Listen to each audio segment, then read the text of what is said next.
नागठाणे फाटा ते वाळवा रस्त्यावर गावठी बनावटीचे पिस्तूल घेऊन थांबलेल्या एका सराईत गुन्हेगाराला स्थानिक गुन्हे अन्वेषण विभागाच्या पथकाने कारवाई केली।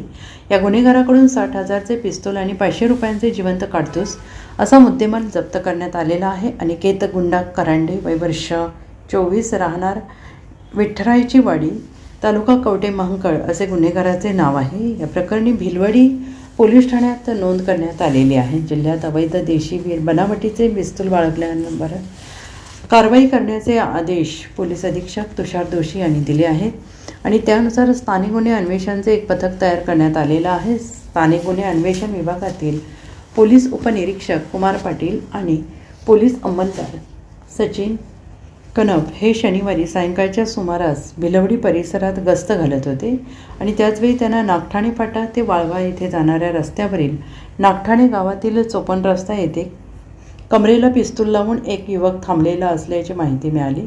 त्यानुसार पोलिसांनी घटनास्थळी सापळा लावून युवकाला ताब्यात घेतले।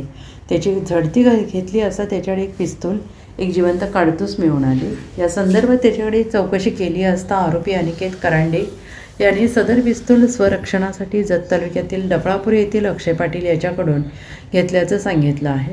पोलीस चौकशीत त्याच्याकडे पिस्तूल बाळगण्याचा परवाना नसल्याचं निष्पन्न झाले। या प्रकरणी भिलवडी पोलीस ठाण्यात गुन्हा दाखल करण्यात आलेला आहे। आरोपी अनिकेत करांडे यास न्यायालयात हजर केला असता त्यास 1 दिवसाची पोलीस कोठडी सुनावण्यात आलेली आहे।